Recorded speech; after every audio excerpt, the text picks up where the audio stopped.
pinjam catat selesai. Iya, benar. Tidak ada Iya. inovasi-inovasi yang lain. Padahal kami menghendaki minimal SDM yang ada itu yang pertama mampu membuat jejaring. Hampir sering mendengar keluhan dari pengelola perpustakaan di satuan pendidikan bahwa bukunya terbatas.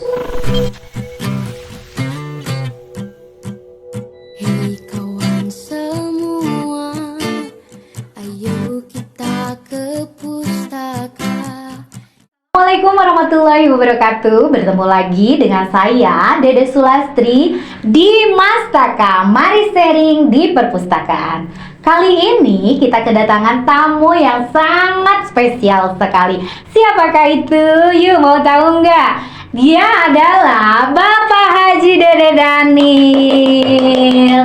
Nih, kita kenalan lebih jauh lagi bersama dengan Bapak Haji Dede Daniel ya. Halo Bapak, Halo. Assalamualaikum. Waalaikumsalam warahmatullahi. Gimana nih Bapak kabarnya hari ini? Alhamdulillah, baik-baik. Alhamdulillah. Terima kasih ya Bapak sudah datang di Mastaka. Mari sharing di perpustakaan. Kita ngobrol-ngobrol santai aja ya Bapak. Siap, iya. Bapak bisa bercerita Bapak itu aslinya orang mana? Sudah menikah atau belum? Punya anak berapa? Sekolahnya di mana? Kita kenalan ya Pak ya, untuk yang lebih jauh lagi. Oke Bapak, silakan. Yang perlu saya sampaikan bahwa saya itu aslinya orang Cililin. Oh, Cililin 58 tahun yang lalu saya lahir. Jadi tempat tepatnya di Kota Wajid ya. Dan saya datang ke Sukabumi itu pada tahun 1988. Jadi pada saat itu saya ditugaskan menjadi guru di SMA Negeri 1 Cikembar. Oh iya. Ya, setelah lulus dari SMA Negeri 1 Cililin tahun 84, kemudian melanjutkan ke IKIP Bandung ya. Kalau sekarang UPI. Dan lulus tahun 1987.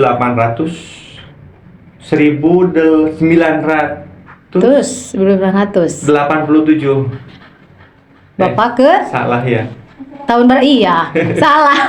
Mungkin Bapak grogi. Bapak grogi ya.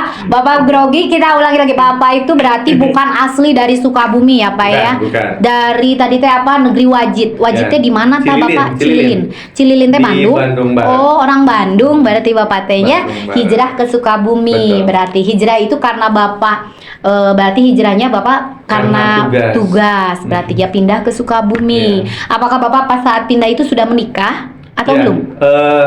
Pada saat ditugaskan menjadi guru di SMA Negeri Cikembar pada saat itu pada tahun 1988, tepatnya 1 Maret kalau tidak salah. Wah, hebat, masih hafal. Masih belum menikah. Oh. Ya, jadi saya menikah itu pada tahun 1993 akhir. Di Sukabumi menikah di Menikahnya di Bandung. Dua di Bandung. Menikahnya di Bandung. Tepatnya pada tahun di bulan Desember tahun 1993. Orang Bandung berarti ya istri Orang Bapak. Bandung sama orang Jadi Cililin. orang Bandung. Iya. Hijrah semuanya ke Sukabumi. Semuanya dibawa ke Sukabumi, tapi karena istri sudah ditugaskan pada saat itu di Cililin, jadi menunggu waktu proses mutasi. Oh, gitu. Jadi semuanya pada pindah ke sini, hijrah semuanya di Sukabumi. Betul. Lebih tepatnya Bapak teh tinggal di mana? Di Sekarang Sukabumi, di Sukabuminya di mana? Kalau sesuai KTP itu di Pangleseran. Ada yang nggak sesuai KTP. Sesuai KTP di mana Bapak? Harus saya Pangleseran. Tapi sekarang saya sudah pindah ke Lembur Situ. Oh, jadi di Lembur Situ. Tepatnya di Lembur Situ. Yang terminal dulu kali ya Betul. Pak ya. Oh, di situ. Dan sekarang Bapak sudah dikaruniai anak berapa? Anak alhamdulillah sudah punya 3. Alhamdulillah. Perempuan semua. Oh, paling ganteng berarti si Bapak Sudah ya. punya cucu dari anak yang alhamdulillah. baru 1 cucu. Iya, jadi makin bertambah-tambah lagi ya. Alhamdulillah. Jadi Bapak itu paling ganteng ya di rumah. Ya, karena hanya ada 1 laki-laki. Oh, laki-laki yang satu di hati semua perempuan. Iya. Alhamdulillah tuh ya Bapak teh jadi sekarang mah Bapak itu domisilinya di Sukabumi, Di Sukabumi, ya. Sukabumi, Alhamdulillah. Nah Bapak itu sudah di dunia pendidikan itu kalau nggak salah udah lama banget ya Pak ya. Betul. Istilahnya mah Bapak itu udah kuncena di dunia Ya. pendidikan ya Pak ya, udah Ya. malang melintang. Bapak itu udah menjadi seorang tadi apa Pak? Guru. Terus seorang kepala sekolah ya, terus seorang kepala bidang di Dinas Pendidikan dan sekarang menjadi seorang sekretaris Dinas Arsip Perpustakaan. Waduh, pengalamannya udah jauh banget di dunia pendidikan. Wah, Lumayan. hebat ya Pak ya. Lumayan. Nah, bagaimana tentang tanggapan Bapak tentang perpustakaan, terutama di perpustakaan sekolah nih Pak? Ya, baik. Selama menduduki jabatan kepala bidang pada saat itu di tahun 2006. Jadi saya ditugaskan menjadi kepala bidang bidang namanya bidang program di Dinas Pendidikan yang waktu itu masih berkantor yang sekarang diganti oleh Dinas Sosial.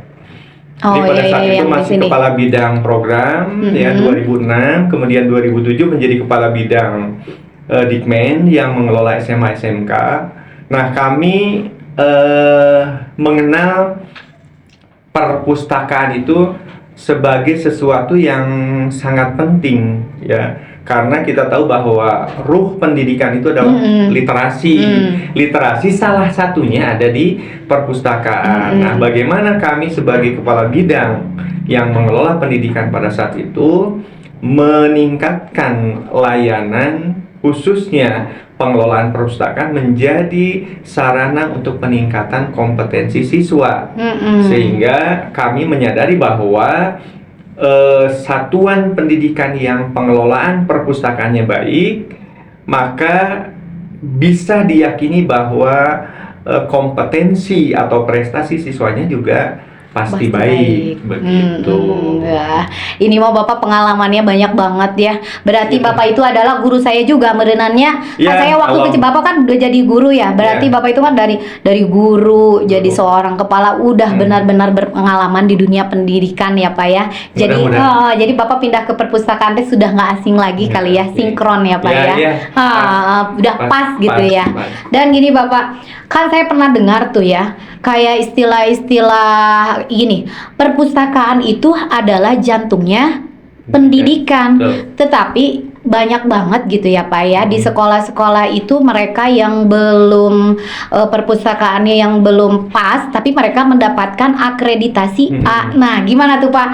Fenomena seperti ini banyak banget. Mereka udah dapat akreditasi A, tetapi mungkin di sekolah-sekolahnya itu nggak ada tuh perpustakaan. Itu bagaimana Bapak? Fenomena seperti ini Bapak? Ya, saya melihat bahwa banyak di antara satuan pendidikan, tapi tidak semua satuan pendidikan ya, bahwa ada satuan pendidikan yang hanya melihat kepentingan sesaat ya, salah satunya dalam konteks akreditasi. Banyak satuan pendidikan yang memanfaatkan satu ruangan disulap menjadi ruang perpustakaan, sulap jadi-jadian teh hanya untuk kepentingan akreditasi. Setelah akreditasi selesai, maka sulapnya ruangan itu kembali ke ruang semula, sehingga ruh pendidikan di satuan pendidikan itu tidak terjadi. Iya. Makanya kami juga sering menghimbau bahwa perpustakaan harus menjadi salah satu perhatian yang sangat luar biasa di pendidikan. Tinggal bagaimana si pemimpin di satuan pendidikan itu meningkatkan kompetensi SDM-nya, karena SDM yang kita ketahui di satuan pendidikan sekarang itu sangat lemah sekali ya, sangat lemah sekali. Mereka hanya duduk di kursi menunggu pemustaka yang datang mau pinjam catat selesai. Tidak ada inovasi-inovasi yang lain. Padahal kami menghendaki minimal SDM yang ada itu yang pertama mampu membuat jejaring, ya.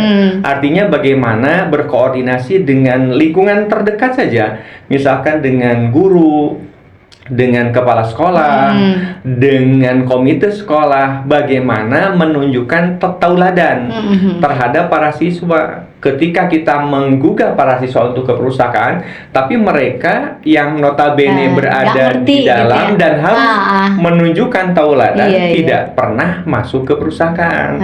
Jadi itu yang harus dilakukan pertama adalah SDM perpustakaannya yang harus mumpuni. Tuh ya SDM-nya ya. Yang kedua, selain mampu membuat jejaring, ya, karena jejaring itu sangat penting. Kita ketahuilah hampir sering mendengar keluhan dari pengelola perpustakaan di satuan pendidikan bahwa bukunya terbatas, ya. Kemudian yang kedua, sarananya, penambahan buku juga sangat terbatas. Yang ketiga, sarana prasarana terbatas, sehingga kondisi ruangan pun tidak bisa dikelola dengan baik, gitu. Sehingga jangankan para pemustaka datang berbondong-bondong, mempertahankan yang ada saja sudah sangat sulit. Iya. Yaitu yang kedua ya, yang terkait dengan jejaring atau SDM perpustakaannya itu harus memiliki networking, bagaimana mengelola jejaring. Karena yang kedua, kekurangan yang tadi menjadi sebuah masalah di satuan pendidikan sebetulnya bisa ditindaklanjuti dengan cara yang kedua yang namanya fundraising, penggalangan dana. Penggalangan dana itu begini. Keluhan terkait dengan buku yang ada terbatas, ya, sarana prasarana terbatas, gitu kan. Kemudian juga program yang tidak ada di perpustakaan karena tidak ada dukungan dari lingkungan sekitar. Nah, pengelola perpustakaan harusnya mampu melakukan fundraising atau penggalangan dana. Salah satunya ketika siswa itu keluar dari satuan pendidikan, maka diminta buku hibah dari siswa yang keluar dari satuan pendidikan itu. Nah, banyak di antara satuan pendidikan terkait dengan hibah mereka meminta buku. Nah, buku yang diberikan itu adalah buku-buku sisa di rumah yang tidak terpakai. Jadi di satuan pendidikan lebih bertambah sampahnya karena buku yang diberikan adalah buku-buku yang tidak berkualitas, tidak layak pakai, malah diberikan kepada sekolah. Betul. Ya, jadi yang padahal si pengelola pendidikan, si pengelola perpustakaan itu harusnya menulis buku yang dibutuhkan oleh perpustakaan berdasarkan isian dari pemustaka, kebutuhan buku-buku apa saja yang dibutuhkan oleh mereka. Jadi jangan misalkan kita memberikan siswa itu mau keluar sekolah malah ngasih buku yang nggak penting gitu. Jadi istilah nama seperti sampah pindah ke sekolah omerenan ya Pak ya. Kebanyakan seperti itu. Dan yang saya tangkap berarti memang untuk merubah itu semua SDM dari gurunya, SDM dari pengelolanya kali ya Pak ya yang harus dikembangkan ya. Karena mungkin yang tadi saya dengar ngerti mereka untuk perpustakaan mengerti teh buku yang harus dibaca, buku yang harus dipinjamkan, tapi cara mengelola itu semuanya susah berarti ya. Dan mungkin SDM dulu dan sarana prasarananya kali ya Pak ya. Oke Bapak, wah panjang banget ini Bapak, benar-benar bermanfaat ya untuk kita-kita semua ya Pak ya. Nah, kalau sekarang nih Pak nih, yang saya tahu nih kurikulum zaman sekarang ini udah berganti-gantinya, udah banyak banget. Bahkan dari semenjak saya sekolah sampai sekarang anak saya sekolah nih Pak ya, kurikulum itu udah banyak banget diganti-ganti sampai saya juga nggak tahu itu kurikulum sekarang yang mana, yang itulah, yang inilah udah ganti-ganti. Nah, sekarang itu kurikulumnya itu adalah kurikulum merdeka, ya bener nggak sih ya, kurikulum merdeka ya Pak? Karena saya juga kurang paham ya. Saya seorang ibu tapi saya juga nggak tahu tuh kurikulum merdeka. Nah, menurut Bapak bagaimana nih kurikulum merdeka ini untuk kurikulumnya untuk ini bisa disinergikan dengan perpustakaan itu bagaimana nih Pak? Kurikulum sekarang gitu. Iya. Saya sangat memahami kegelisahan pemerintah ya terkait dengan konteks pembelajaran di satuan pendidikan. Mm-mm. Kalau dulu sebelum ada kurikulum merdeka, maka interaksi antara murid dan siswa itu terbatas. Ha-ha. Hanya di ruang kelas gitu ya. Setelah itu selesai. Mm-mm. Nah, dengan kurikulum merdeka, maka terjadi perubahan paradigma yang sangat luar biasa. Oh. Guru diberi kebebasan yang sangat luar biasa untuk melakukan proses pendidikan. Siswa pun diberikan keleluasan dalam meningkatkan kompetensinya melalui apa yang dia sukai. Oh. Jadi ada kebebasan dalam meningkatkan kompetensi. Sekarang gitu. teh Sekarang, tuh Pak, dengan saya juga namanya nggak tahu kurikulum- nih kurikulum merdeka. gitu. Hmm. Di mana di sana pembelajaran intrakurikulernya beragam, ya. Dan keberagaman itu harus ditularkan oleh pendidik melalui berbagai komponen. Maksud berbagai komponen di sini adalah disinergikan dengan mitra di luar Sekolah. sekolah. Contoh misalkan dengan perusahaan, dengan bank, dengan petani, sehingga mereka itu tidak hanya mendengar sesuatu dari buku, tapi juga tahu dari luar keluar kondisi real yang ada. Bagaimana sih pengelolaan uang di perbankan? Mereka harus datang. Itu kurikulum merdeka. Bagaimana pengelolaan perpustakaan berbasis inklusi sosial? Mereka datang ke perpustakaan. Dan di sekolah pun sebetulnya kurikulum merdeka itu adalah transformasi yang sudah digagas oleh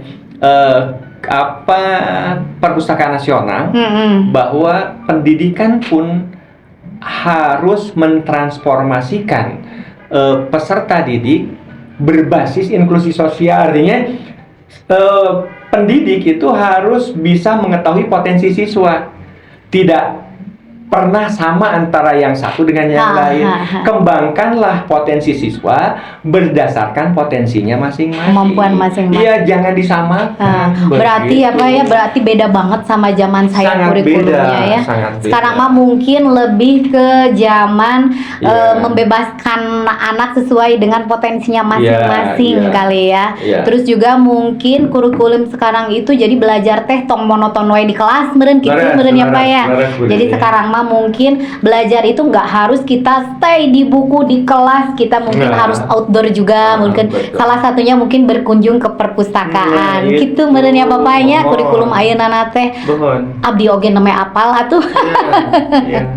Kurikulum merdeka teh nya Pak ya. Betul. Makanya banyak satuan pendidikan yang mengirim surat ke kita, salah satunya banyak banget tugas tugas dari kurikulum, tuntutan kurikulum merdeka. Iya benar banyak banget bener dari sekolah itu kunjung. Jadi aku tahu sekarang berarti mereka berkunjung itu adalah salah satunya kurikulum merdeka yang karena diharuskan. Di kurikulum merdeka itu ada kurikulum yang bersifat proyek. Jadi anak melakukan sebuah kegiatan dan kegiatan itu dilaporkan ke pusat sekolah. Jadi ada yang namanya profil pelajar Pancasila, di mana siswa diarahkan untuk menganalisa sebuah kegiatan, misalkan kebijakan di perpustakaan, kebijakan di bank, dan mereka melaporkan sebagai sebuah kegiatan yang dilakukan oleh para siswa tersebut. Tapi harus dibimbing juga mungkin sama gurunya pasti, tidak per masing-masing seperti itu. Jadi saya itu dalam obrolan Bapak jadi tahu ngencar otak saya teh Bapak jadi tahu kurikulum merdeka teh seperti apa. Mungkin banyak juga orang tua seperti saya salah satunya yang nggak ngerti kurikulum merdeka itu kayak gimana. Nah tadi udah sama Bapak diceritakan dengan gamblang banget kurikulum merdeka itu seperti itu. Nah Bapak, kan sekarang itu di perpustakaan itu bukan hanya untuk baca buku di perpustakaan, pinjem buku di perpustakaan, mengembalikan buku ke perpustakaan. Sekarang itu perpustakaan itu udah banyak banget pembelajaran untuk masyarakat. Yang disebut itu transformasi perpustakaan berbasis inklusi sosial. Nah, Pak ya. Betul. Nah, mungkin menurut Bapak konsep seperti ini bisa nggak diterapkan di sekolah dan mungkin bisa nggak meningkatkan animo masyarakat Yeah. untuk sering membaca gitu Yeah. dengan konsep seperti Yeah. ini nih. Betul. Kan dulu juga saya tahu lamun baca buku teh berangkat ke perpustakaan, Yeah, yeah. lamun bade pinjam ke perpustakaan, tapi sekarang kan banyak banget kegiatan Yeah. di perpustakaan. Nah, Bapak monggo Right. jawab. Ya, sekilas tadi saya sudah menyampaikan bahwa perpustakaan itu sudah mengawali dengan program transformasi perpustakaan berbasis Berbasis, inklusi ya. sosial. Artinya perpustakaan sudah merubah paradigma, tidak hanya sebagai tempat untuk membaca buku, tapi juga tempat untuk meningkatkan berbagai kapasitas masyarakat untuk meningkatkan kompetensi dari literasi-literasi yang dimiliki.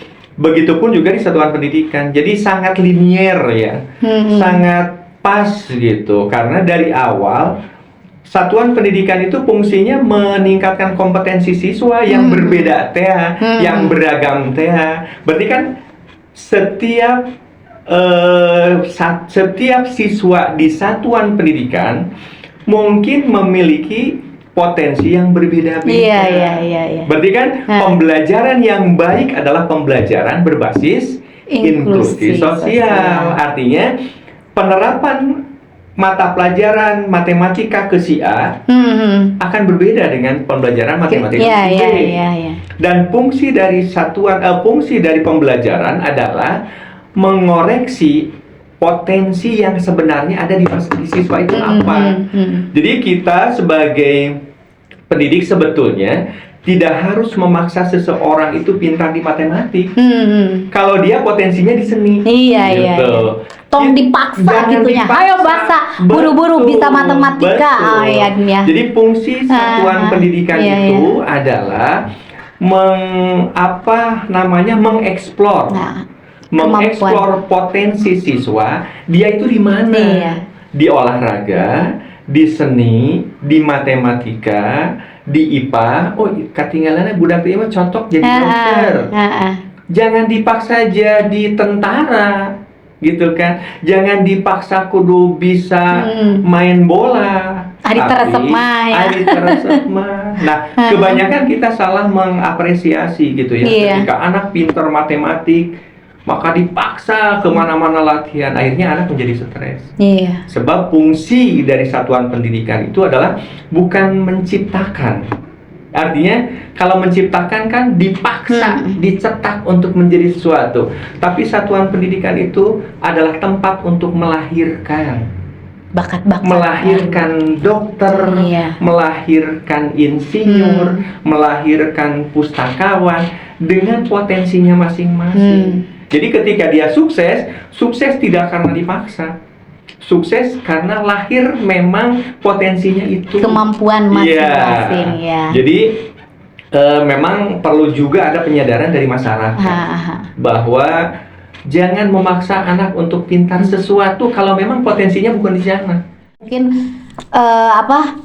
masyarakatnya juga harus sedikit sedikit dikasih pengetahuan, sedikit mengikuti pembelajaran tentang mengasuh anak nu kararitu meureunannya apanya. Jadina meureun enakeun. Orang tua hanya mengarah. Tah eta meureunannya. Mengarahkan ketika anak menggambar can bagus, silakan aja terus. Anak misalkan resep seni silahkan. Jangan harus pintar selalu matematik. Jangan. Bisi boringnya budaknya. Anak matematiknya jelek jangan dimarahi. Iya. Nah, Bapak, terima kasih loh Pak jawabannya nih. Saya punya pertanyaan lagi nih Pak. Kan sekarang itu Perpustakaan Nasional itu menggembor-gemborkan kalau sekolah-sekolah itu harus mengikuti akreditasi. Tetapi banyak banget sekolah-sekolah itu yang sarana dan prasarananya kurang. Terlebih yang dilihat itu buku kali ya. Jumlah koleksi bukunya teh kurang dari jumlah koleksi yang harus yang ditetapkan. Misalkan 1000 judul mereka kurang. Nah, bagaimana nih dari Dinas Pendidikan atau dari Dinas Perpustakaan juga untuk melengkapi atau untuk membantu para sekolah-sekolah yang tidak atau belum memiliki sarana dan prasarana seperti yang oleh Perpustakaan Nasional tetapkan gitu Pak, supaya mereka juga mungkin bisa lebih ini, oh aku kesini gitu kalau kurang buku gitu bisa dibantu. Nah bagaimana Bapak? Baik. Akreditasi perpustakaan itu adalah sebagai sebuah hal yang sangat bagus dan positif. Padahal kalau dimaknai secara luas, akreditasi itu hanya nilai minimal, nilai minimal layak menjadi perpustakaan standar, gitu kan? Bukan perpustakaan yang sangat bagus. Bukan, minimal saja 1.000 buku. Komo kurang, berarti kan geus standar pisan. Belum lagi dari kualitas SDM-nya. Ya, yang tadi Bapak bilang yang dari awal. Makanya saya juga sering mendapatkan pertanyaan ketika di aula ini mengundang para kepala sekolah ya mengenai bagaimana mengelola perpustakaan dengan baik. Keluhan mereka hanya 2. Yang pertama, anggaran yang terbatas. Yang kedua, SDM yang tidak memadai. Tidak ada upaya lain, padahal banyak sekali. Kami sudah menyampaikan bahwa pertama, buku yang terbatas, SDM yang tidak memadai itu bukan masalah yang besar. Silahkan Bapak berkoordinasi, Bapak Ibu berkoordinasi dengan perpustakaan. Bapak butuh program perpustakaan yang baik, silahkan datang ke di Arpus ya. Kami punya program-program yang banyak ya. Malah diajukan sebagai program inovasi ya. Itu banyak sekali program yang baik, tinggal ditransformasikan nanti di satuan pendidikan. Sok lakukan program supaya minimal lah, kalaupun anak belum mau membaca di perpustakaan, minimal anak mau dulu masuk ke perpustakaan. Salah satunya acara-acara yang dilakukan oleh para guru yang mengarah ke literasi, sok adakan di perpustakaan. Minimal anak berkecimpung dulu di perpustakaan. Minimal anak datang dulu aja tahu untung bukunya di mana perpustakaan teh gitu. Berikutnya baru para kepala sekolah, komite sekolah, pengelola perpustakaan berembuk. Bagaimana mendapatkan buku ya untuk memenuhi itu. Salah satunya yang saya sampaikan di saat pertemuan adalah kita punya instansi-instansi yang memiliki jumlah buku yang luar biasa. Ya salah satunya silakan ajukan ke Dinas Perpustakaan Kabupaten, bikin proposal lah ke ke Dispusibda provinsi atau ke Perpustakaan Nasional. Berarti itu masuknya kalau mengajukan kayak gitu kita minta buku hibah atau hibah buku. Minta hibah buku, bisa dalam bentuk buku digital atau buku konvensional seperti biasa. Yang jelas ada upaya lah. Masalah dapat atau tidak itu tergantung kemudian. Yang jelas ada upaya dulu dari satuan pendidikan untuk mencari buku. Satu ke kita, instansi terkait, ke dinas-dinas, ke lembaga negara, misalkan ke kedutaan beberapa negara sahabat. Silahkan dilakukan karena banyak di antara TBM yang punya buku yang sangat luar biasa dari hasil hibah dari instansi-instansi vertikal di sana. Itu banyak itu untuk penggalangan buku ya.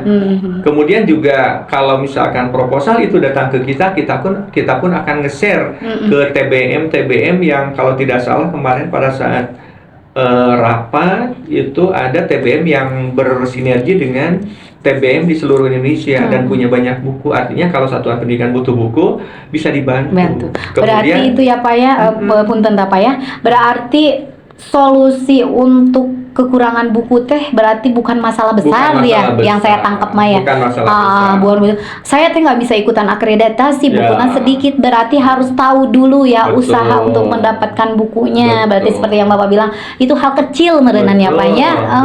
Gitu. Ya. Karena inti dari akreditasi itu adalah tadi Pak penetapan standarisasi penetapan standarisasi minimal bahwa perpustakaan itu adalah layak Iya. menjadi Nah, perpustakaan. ada bukunya, ada SDM. itunya, SDM-nya. Berarti berarti harus seperti perpustakaan sekolah gedung tinggi Oh, berarti ya. Iya, berarti mungkin buat para sekolah mungkin yang dengerin kita ini Pak tidak usah galau-galau lagi Nggak ya. usah, Ada tinggal- solusinya iya, ya Pak ya.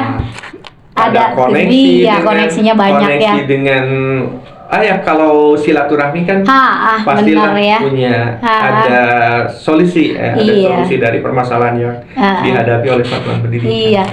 Nah, seperti yang tadi Bapak ceritakan nih tentang transformasi perpustakaan berbasis inklusi sosial. Kita juga nih Pak di perpustakaan sudah ada nih banyak banget kegiatan pembelajaran untuk masyarakat. Salah satunya ada kopi baper. Ya. Ada tandem baper, Iya. ada kursus-kursus bahasa Iya. Inggris, Korea, Mhm. kursus nari, animasi banyak banget, bahkan storytelling ya Pak ya, banyak banget nih Pak. Menurut Bapak bagaimana nih kolaborasi atau di saling keterkaitan untuk perpustakaan-perpustakaan atau untuk sekolah-sekolah yang ada di kita ini Pak, supaya mereka bisa lebih berkembang lagi gitu. Baik. Yang seperti tadi Bapak bilang SDM-nya lah ya gitu ya. Mungkin banyak yang belum tahu nih Pak. Monggo Bapak bagaimana? Sesuatu yang dilakukan oleh perpustakaan sudah mengarah kepada transformasi perpustakaan berbasis inklusi sosial. Kami sangat mengapresiasi kegiatan itu hanya tinggal publikasi ke seluruh masyarakat dan satuan pendidikan. Jadi di perpustakaan sudah bisa meningkatkan kompetensi bagi masyarakat yang membutuhkan. Iya, iya. Masyarakat pendidik, masyarakat UMKM, ya. UMKM. Kita sudah punya tempat gitu ya. Wadahnya Artinya wadahnya gitu ya. sudah ada. Tinggal bagaimana kita mempublikasikan ke masyarakat terkait dengan program tadi, baik tandem baper, yang saya kira itu program sangat baik untuk para siswa, ya, karena kondisi hari ini para siswa itu tidak bisa lepas dari gadget. Iya. Salah satu program yang sangat baik dan bisa merubah paradigma siswa adalah dengan tandem baper. Nah, bagaimana satuan pendidikan menyikapi hal ini? Satu, barangkali kita melakukan kerjasama, kolaborasi antara dinas pendidikan dengan dinas perpustakaan, lalu nanti kita tindak lanjuti dengan satuan pendidikan. Ya, dari SD itu ada 27 kecamatan, SMP itu ada 8 komisariat. Kita kolaborasikan, kita saling bahu-membahu merubah paradigma pengelolaan perpustakaan. Iya, betul. Supaya literasi yang ada di satuan pendidikan itu bisa berkembang, tidak hanya literasi membaca tapi literasi dari seluruh komponen yang dibutuhkan oleh satuan pendidikan. Kami kira bahwa ini harus ya, bukan apakah bisa dikolaborasikan, harus dikolaborasikan. Ya, biar berkembang harus bersama-sama dilakukan ya. kerjasama. Iya, ya. iya. Sehingga kita punya program yang jelas, tidak hanya sekedar mendatangkan para siswa yang mau datang ke kita, tapi kita harus ambil kesempatan itu. Artinya kita yang harus datang ke satuan pendidikan, ke dinas pendidikan dulu tentunya. Kita lakukan kerjasama MOU untuk saling menguatkan peningkatan kompetensi siswa berbasis inklusi sosial dengan program-program yang dimiliki antara dinas pendidikan dan juga dinas perpustakaan. Sehingga hal-hal yang sudah positif yang ada di kita bisa ditularkan kepada seluruh satuan pendidikan. Terutama yang itu ya Pak, tandem baper itu menurut saya itu betul-betul itu bermanfaat ya buat buat anak-anak gitu ya. Betul. Bahkan mungkin bisa jadi juga dipakai untuk sekolah-sekolah menjadi rutinan kali ya Pak ya. Bisa dilakukan di sekolah misalkan seminggu sekali atau sebulan sekali sekolah-sekolah, jadi mungkin tidak boring kali ya Pak ya. Tong hayo karena handphone gitu. Ya, itu. Menurut saya bagus juga itu ya Pak ya. Mungkin itu kali ya cara-caranya, mungkin kita harus ke sekolah-sekolah ke dulu sekolah-sekolah. ya. Kita Ya. bantu Iya. pustakawan yang ada di Di Arhus, kita bantu mereka. Kelemahannya di mana? Iya, iya, ya. iya. Kalau kelemahannya terkait dengan buku, kita ada solusinya. Kelemahannya di program, kita punya programnya. Iya. Ya. Sebab program di satuan pendidikan itu hampir minimalis ya, minimalis sekali. Ya, tidak ada program-program yang dikolaborasikan antara perpustakaan dengan guru. Iya. Ya, misalkan lomba puisi lah, lomba baca cerpen lah. Kenapa tidak di perpustakaan? Iya, gitu. iya, iya. Wah, kalau itu yang seperti Bapak bilang dikolaborasikan asik juga ya Pak, lomba-lomba Iya, seperti itu. iya. Jadi saling Saling menguatkan. saling Jadi menguatkan. perpustakaan teh Betul. selalu berdampingan dengan dunia pendidikan Iya, ya Pak nya. betul. Jadi tong pa jauh-jauh gitu ya, Betul. harus pacak-kecaket gitu Ya, ya. ya, dan memang perpustakaan itu adalah ruhnya pendidikan. Ruhnya pendidikan itu literasi, bukan perpustakaan. Salah satu literasinya adalah perpustakaan. Kuatkan perpustakaan, insya Allah prestasi bisa Iya, iya, iya. Berarti benar-benar ini mah sinkron perpustakaan dan pendidikan ya. Nah, sekarang masih ingin ngobrol nggak nih sama Bapak kita nih? Nah, sebagai informasi nih, Bapak kita ini lupa tadi saya nih. Bapak kita ini mirip seseorang nih. Mau tahu nggak siapa nih Pak? Siapa mau nebak saya nih? Saya lupa loh, saking terkesima ngelihat Bapak. Bapak ini tuh saya telak-telak gitu ya, mirip seseorang di Indonesia gitu, anu familiar. Mau tahu nggak siapa? Siapa coba? Siapa? Sandiaga Uno. Mirip banget nih, nanti kita zoom ya bapaknya. Mirip Bapak Sandiaga Uno, Sandiago Uno. Mirip pakai banget ya, kembaran beren sugan Bapak. Beda bapak dan beda ibu. Kembar tapi beda tempat ya. Nah Bapak, alhamdulillah ya. Terima kasih Bapak sudah datang ke Mastaka dan udah sharing-sharing, ngobrol-ngobrol yang sangat bermanfaat buat kita-kita nih Pak ya.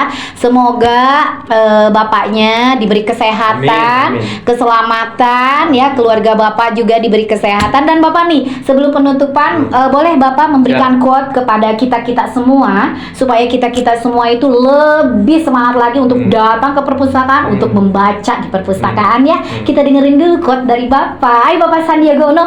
Baik, kunci yang pertama adalah bahwa kita itu harus punya minat terhadap literasi.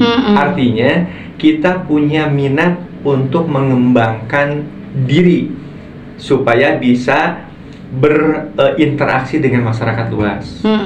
Nah, satu hal yang bisa dicapai adalah melalui literasi. Orang yang merasa diri tidak mampu berinteraksi dengan orang lain, kuncinya literasi. Di mana salah satunya perpustakaan. Dengan cara apa? Membaca. Iya.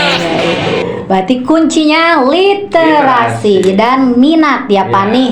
Keren banget ya nih. Kuncinya itu adalah literasi ya. Quote dari Bapak itu yang saya nggak hilang, literasi ya. Terima kasih Bapak atas kedatangannya. Saya ucapkan lagi, semoga Bapak sehat selalu ya. Dan jangan bosen Bapak kalau diundang ke sini lagi nih, ke Mastakannya kena dongkap deui ka dieu nya sareng abdi. Ya semuanya, cukup sekian ya kita bincang-bincangnya bersama dengan Bapak Haji Dede Daniel atau Bapak Sandiaga Uno ya. KW. KW tapi berasa ori ya. KW berasa ori ya.